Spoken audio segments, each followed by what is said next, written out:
The summer afternoon in a Philadelphia suburb was swelteringly unbearable, with the air shimmering above the asphalt. The scent of grilled meat from a nearby barbecue joint mingled with the sweet aroma of blooming magnolias. At the corner where the bustling commercial strip met quiet residential streets, a little girl named Ellie stood by a makeshift table. Her faded pink backpack lay beside her, and the table displayed plastic cups filled with lemonade and fruit cocktails she'd made herself.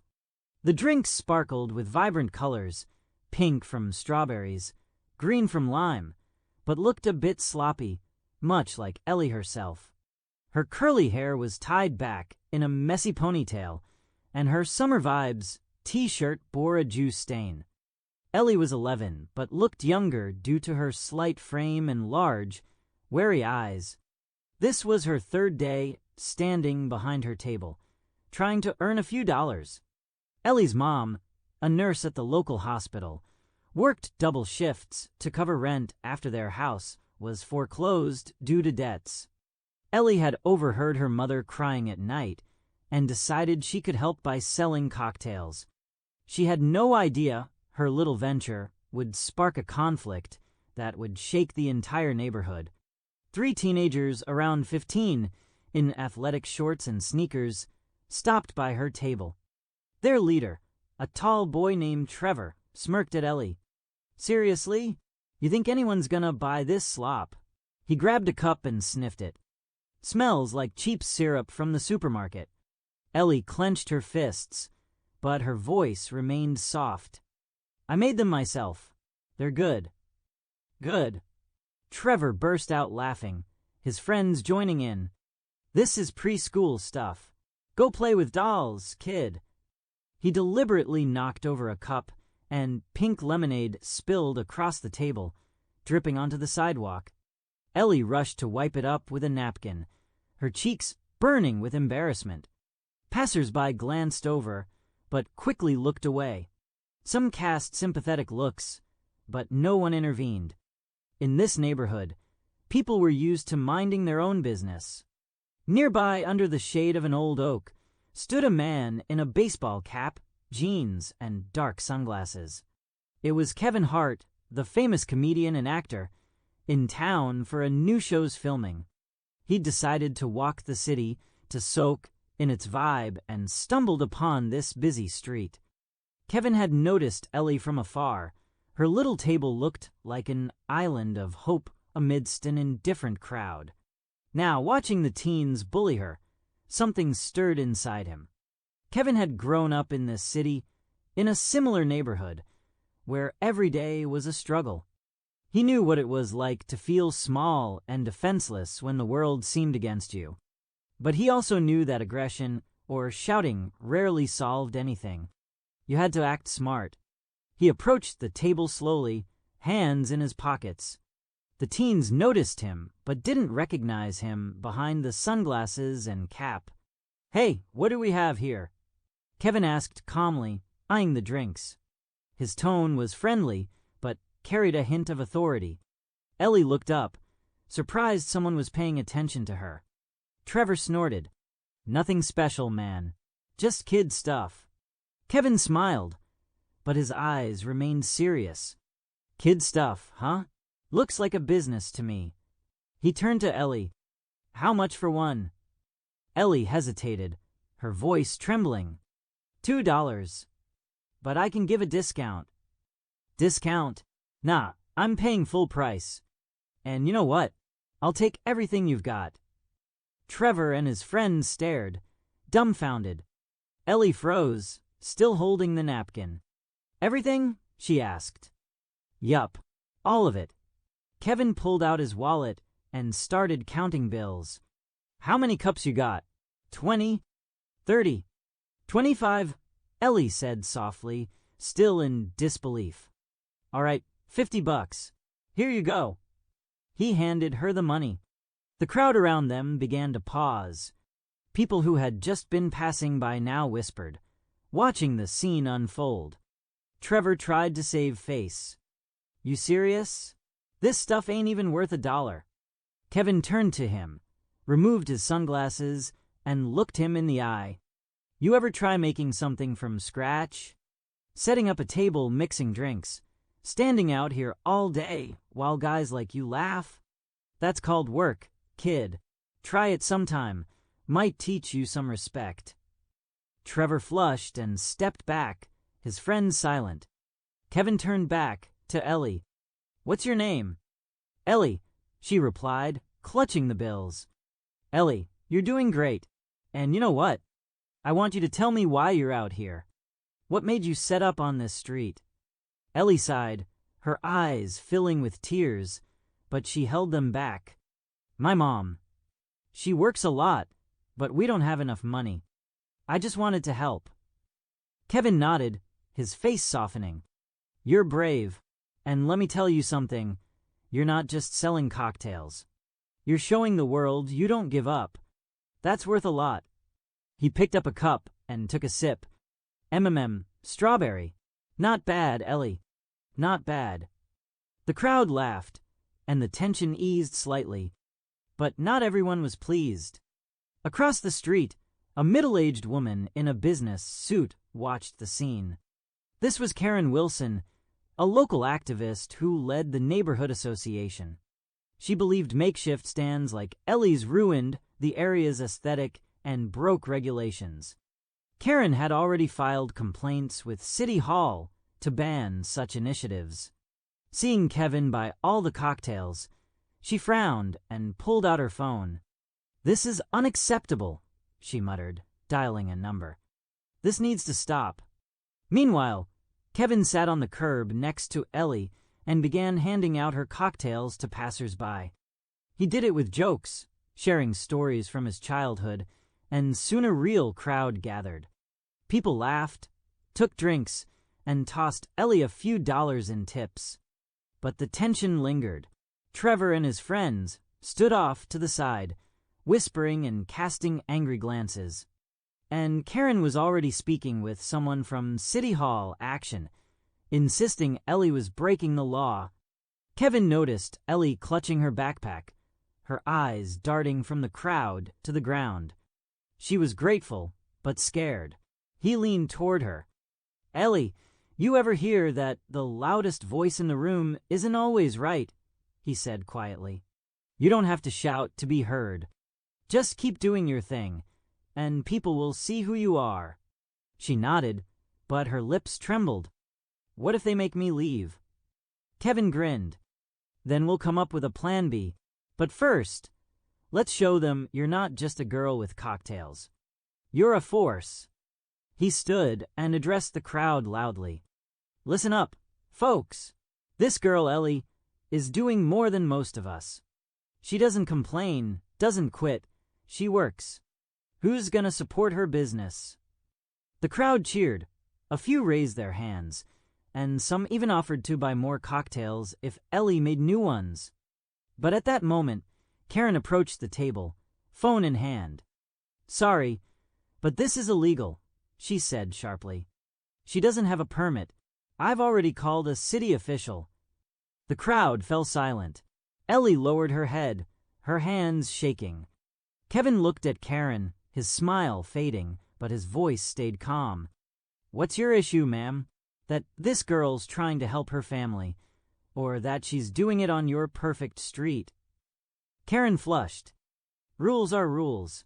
If everyone starts setting up tables wherever they want, we'll have chaos. Rules. Kevin raised an eyebrow. What about the rule of helping those who are struggling? You heard of that one. The crowd murmured, some chuckling. Karen pursed her lips, but didn't back down. This isn't your business. The city will handle it. Kevin nodded, his eyes narrowing. Fine, then we'll wait for the city. But guess what? I'm not going anywhere. Neither is Ellie. He turned to Ellie and winked. Ready for round 2, partner? Ellie gave a shy smile, but a spark lit in her eyes. She didn't know what would happen next, but for the first time in a long while, she felt she wasn't alone. The crowd buzzed, tension rising, and in the distance, sirens wailed. Someone had called the police. The conflict was just beginning, and what happened next would shock everyone. The sirens grew closer, cutting through the hot air, blending with the crowd's murmur. Ellie gripped the edge of her table, her knuckles white. She looked at Kevin, searching for a hint of reassurance. He stood beside her, hands in pockets, a faint smile on his face, as if the sirens were mere background noise. But his eyes held a steely resolve. He wasn't backing down. Karen Wilson, clutching her phone like a trophy, stepped back to meet the police car pulling up to the curb. An officer, a man in his 50s, with graying temples and a weary expression, stepped out. His badge read, Officer Harris. He scanned the crowd, then turned his gaze to Ellie and her table. "All right, what's going on here?" he asked, his tone calm but edged with impatience. Karen stepped forward, her heels clicking on the asphalt. "This girl is illegally selling drinks. She has no permit, and it violates city regulations. I represent the neighborhood association, and we won't tolerate this mess." Officer Harris nodded, jotting something in his notebook. Then he looked at Ellie. "This your table?" Ellie swallowed, her voice barely audible. "Yes, sir." "You know you need a permit to sell on the street?" Ellie shook her head, her eyes brimming with tears. I didn't know. I just wanted to help my mom." The crowd whispered. An older woman nearby muttered, "Poor kid." But Karen interrupted. "Ignorance of the law is no excuse. She needs to be fined and the table removed." Kevin stepped forward, his voice calm but cutting through the noise. "Hold up, officer. Let's talk this out. This girl isn't selling drugs or weapons. She's selling lemonade to help her family. You really think a fine's the best call here?" Officer Harris glanced at Kevin, his brows slightly raised. "And you are?" Kevin removed his cap, and a few in the crowd gasped, recognizing him. He smiled. "Kevin Hart, just a Philly guy who remembers what it's like to hustle. And I don't think we should be punishing a kid for trying to be strong." The crowd buzzed, some clapping. Officer Harris looked surprised, but quickly regained composure. "Mr. Hart, I get your point, but there are rules. If everyone starts selling without permits, we'd have chaos." "I agree rules matter," Kevin replied, his tone growing serious. "But can't we find a way to support this girl instead of shutting her down? Maybe help her get that permit.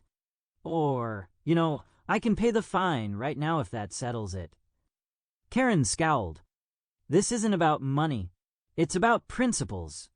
We can't let kids break the law just because someone famous backs them." Kevin turned to her, his eyes narrowing. "Principles, ma'am? Where's your principle when this girl's out here alone, and folks like you just complain instead of helping? You ever ask why she's here, or do you not care?" Karen opened her mouth, but found no words. The crowd's support for Kevin was palpable. Officer Harris raised a hand, calling for quiet. "All right, let's all calm down. I don't want to fine a kid, but I've got a job to do." He looked at Ellie. "How much did you make today?" Ellie hesitated, then pulled a small metal box from her backpack. $50. From him. She nodded at Kevin. Harris nodded. "Okay, I'll talk to City Hall, see if we can get a temporary permit. But for now, you'll need to pack up the table." Ellie's head dropped, her shoulders trembling. Kevin put a hand on her shoulder. "Hey, Ellie, don't give up. This ain't over. We'll figure something out."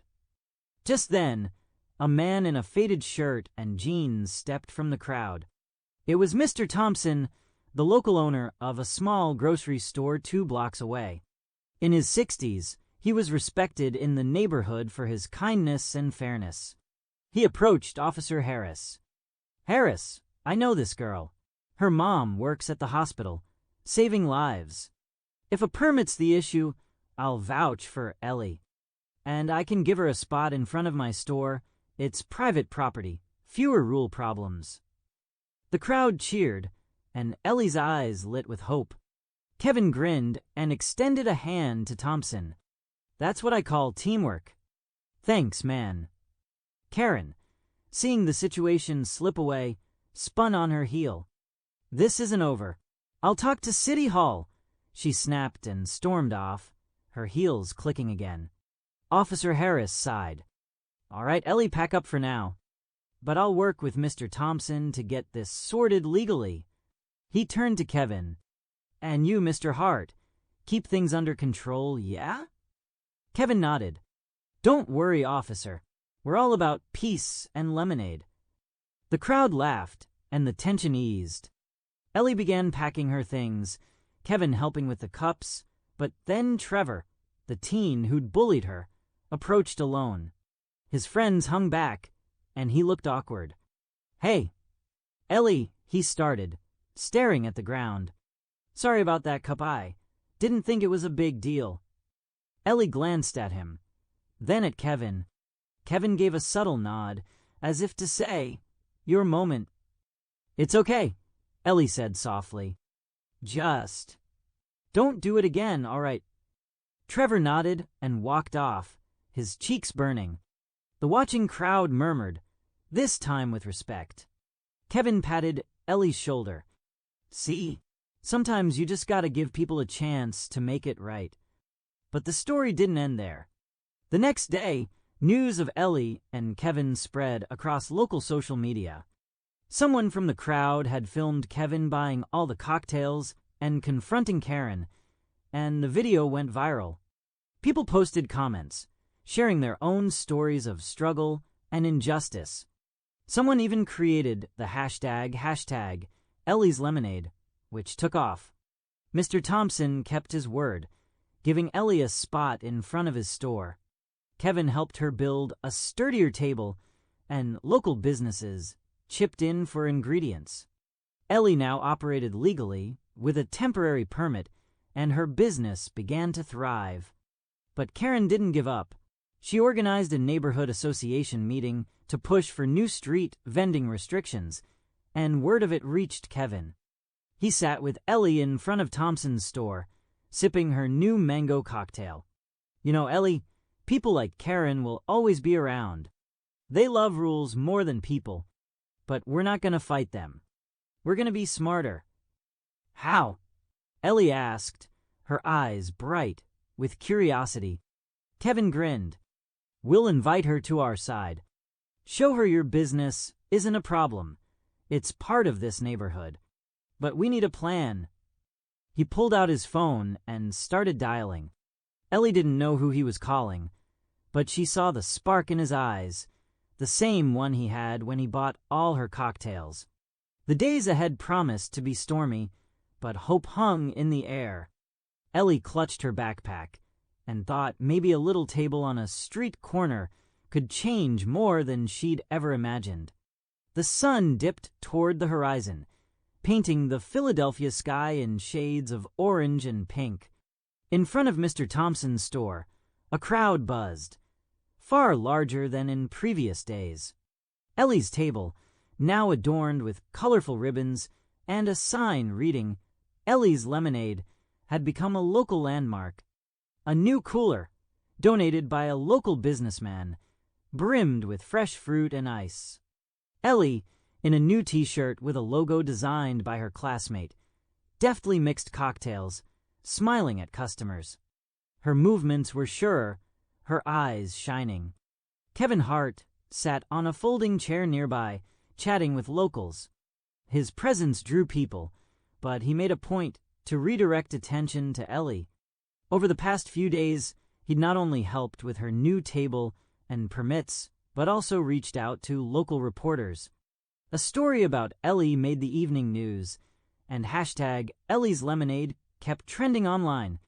People from across the city came to buy a drink and support the girl whose story touched their hearts.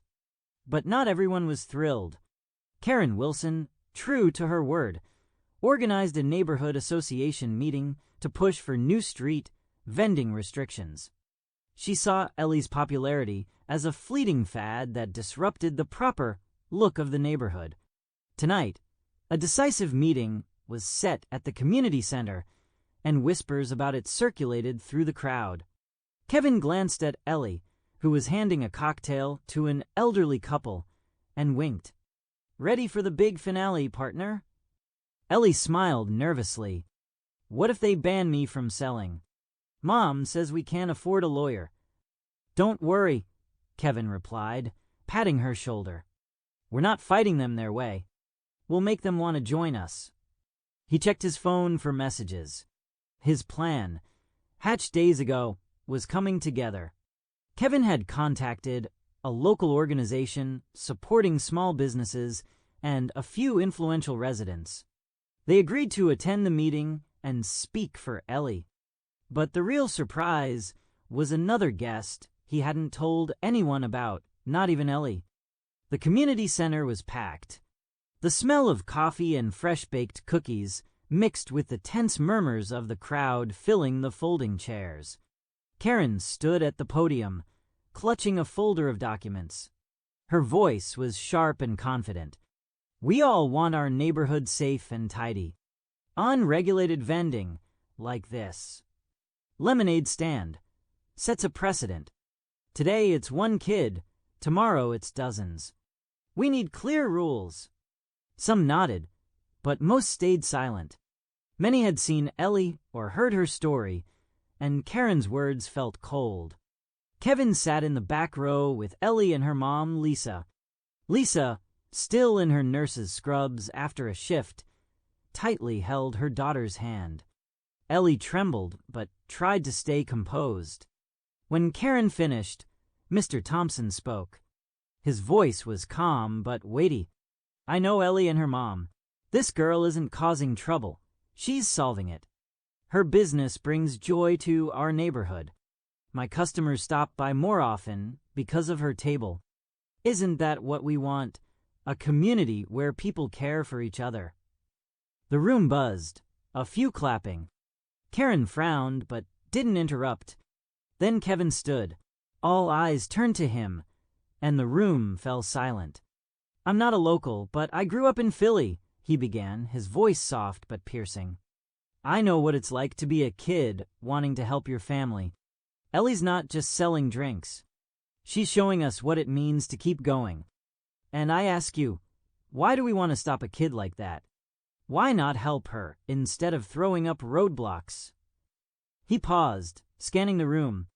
"I talked to Grow Philly, and they're ready to cover Ellie's official vending permit. They also want to start a program for kids dreaming of their own businesses, named after Ellie.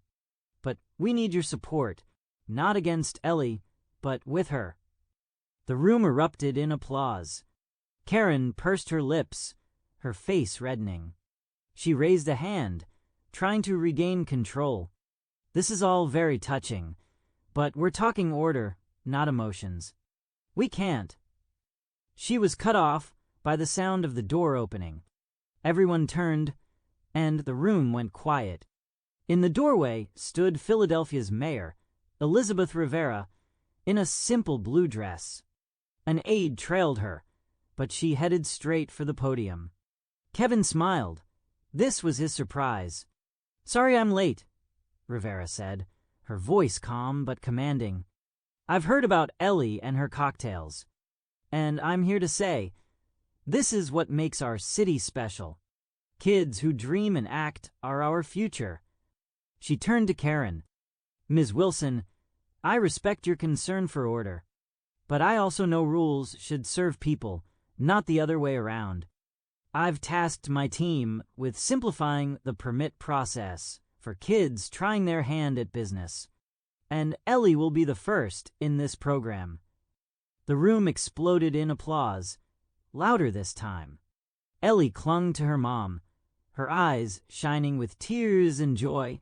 Karen sat, her face stone-like, but she didn't argue further. Rivera approached Ellie and extended a hand. "Ellie, I want to try your cocktail, and I want you to know, you're inspiring us all." Ellie, trembling, shook her hand and nodded. "Thank you," she whispered. The next week, the neighborhood buzzed with life. Ellie's table was official, complete with a new banner and a line of customers. Local businesses partnered with her. A bakery supplied cookies, a cafe provided ice. Even Trevor, the teen who'd bullied her, showed up one day and bought a drink. He mumbled "not bad" and left quickly, but Ellie smiled. She knew it was his way of apologizing. Karen never became an Ellie fan, but stopped her complaints. Rumor had it she ordered a cocktail through a neighbor to check the quality. Kevin returned to filming, but gave Ellie his number, promising to visit when in town. He also set up a small fund to help other neighborhood kids start projects. Ellie sat at her table, mixing another cocktail. Her mom stood nearby, taking a rare day off. Lisa looked at her daughter with pride. "You know you changed this neighborhood, right?" she said. Ellie smiled, her eyes thoughtful. "I just wanted to help you, Mom. But it feels like we help someone else, too." She looked at the crowd. Kids running with her drinks, elderly neighbors chatting about old times, and new customers arriving from other areas. Ellie didn't know what lay ahead. Maybe she'd start a real business, or maybe she'd keep mixing drinks for neighbors. But she knew one thing. A little table on a street corner had sparked something bigger. And that was enough.